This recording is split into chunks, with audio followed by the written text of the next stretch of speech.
Assalamualaikum warahmatullahi wabarakatuh. Di sini saya akan menyampaikan tentang hasil dari observasi mata kuliah pengembangan bisnis yang diampu oleh dosen Bu Deksi Trianida SE MM.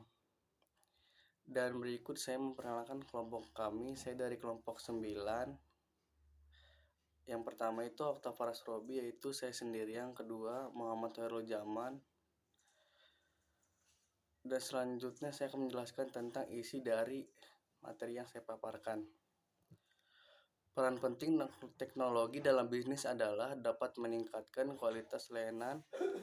Salah satu peran penting perkembangan teknologi adalah internet. Internet sendiri kemudian berevolusi dengan berkembangnya sebuah teknologi baru, yaitu e-commerce. Efek dari munculnya e-commerce sendiri adalah memberikan kemudahan kepada pelaku bisnis untuk mengembangkan usahanya. Teknologi memainkan peran penting dalam meningkatkan kualitas layanan yang diberikan oleh unit bisnis. Toko bangunan atau sering disebut juga toko bangunan jadi merupakan dua bidang usaha yang berbeda, bergerak dalam bidang usaha penjualan bahan bangunan yang terletak di Jalan Mekar Buana, Cinta Laksana, Tegalwaru. Selama ini transaksi dilakukan dengan cara pencatatan manual, yaitu pencatatan di buku, dan untuk bukti penjualan barang pada karyawan masih menggunakan kertas nota. Sistem akan memproses data dan menyajikan dalam bentuk tabel. Salah satu isi tabel tersebut adalah laporan transaksi, di mana untuk mencarinya diperlukan query dari MS SQL dan PHP. Tujuan utama adalah penggunaan bahasa untuk memungkinkan pengembangan web untuk menulis halaman web dinamis. PHP secara bertahap menjadi tujuan utama dalam pembuatan aplikasi berbasis web yang digunakan dalam versi terbaru, memiliki fitur tambahan yang membuatnya mudah digunakan.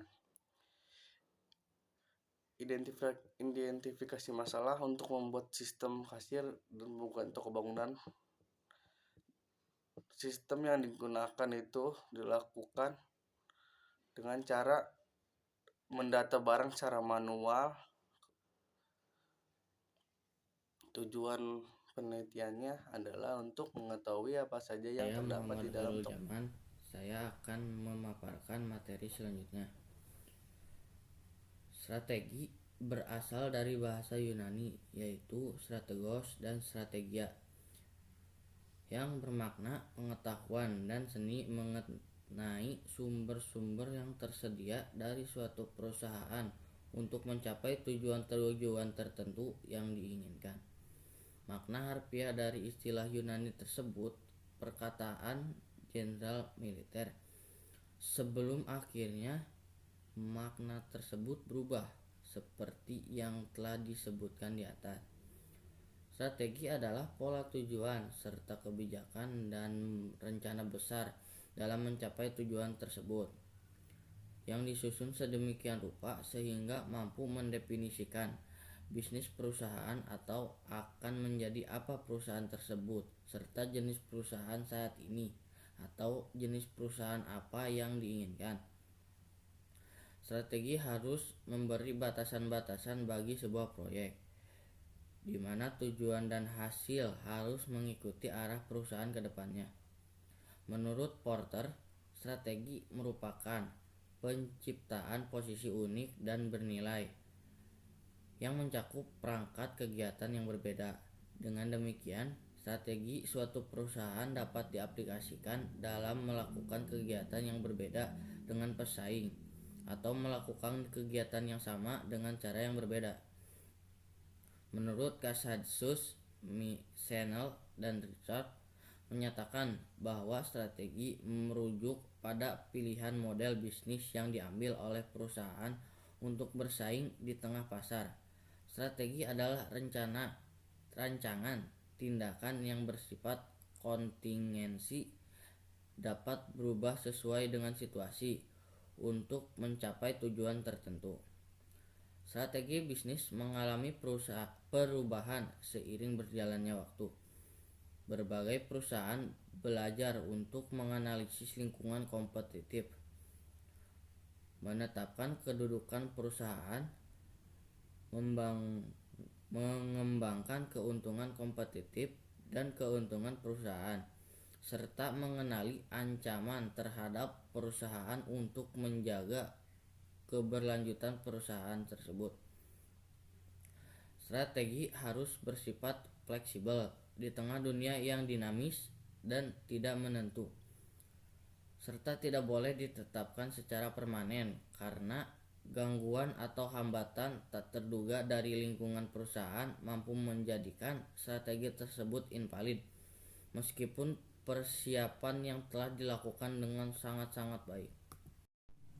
Berikut adalah peramalan dan permintaan toko bangunan Jayadi dari Januari hingga Desember. Seperti ini.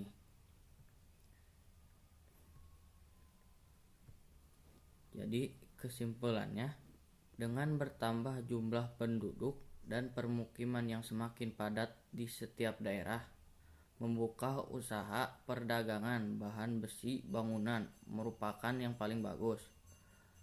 Usaha perdagangan ini menyediakan berbagai macam bahan untuk mendirikan bangunan. Bahan yang diperdagangkan misalkan seperti semen, pasir, batako, batu bata, besi, dan lainnya. Setiap bahan memiliki fungsi yang berbeda-beda. Dari hasil wawancara di atas, dapat disimpulkan bahwa setiap toko bangunan didirikan atas dasar yang berbeda-beda, tetapi memiliki keinginan yang sama, yaitu memperoleh keuntungan. Untuk mendirikan toko tidak diperlukan usaha yang tinggi, asalkan ada kemauan dan tekad serta pandai dalam mengelola sebuah toko. Untuk membuka toko bangunan dibutuhkan modal yang cukup besar, yaitu dari 30 juta hingga ke atas. Usaha akan berjalan lancar apabila harus sesuai harganya dengan pasar dan tidak melebih dari harga pasar itu sendiri. Bahkan harga lebih rendah dari harga pasar akan lebih menguntungkan bagi para pebisnis itu sendiri. Rekomendasi dari kelompok kami yang pertama adalah kepada para pemilik toko diharapkan agar selalu menyediakan bahan bangunan yang diinginkan para konsumen, memberikan informasi setiap bahan secara lengkap dan apa adanya agar konsumen tahu persis mana yang baik untuk dikelolanya. Yang kedua, kepada para pembeli harus berkonsultasi kepada pemilik agar tidak salah membeli barang. Dan ketiga, kepada pihak yang ingin melakukan wawancara seperti kami diharapkan agar lebih bersabar karena tidak semua toko mau untuk diwawancarai. Sekian dari kelompok kami, bila ada kesalahan mohon dimaafkan. Wassalamualaikum warahmatullahi wabarakatuh.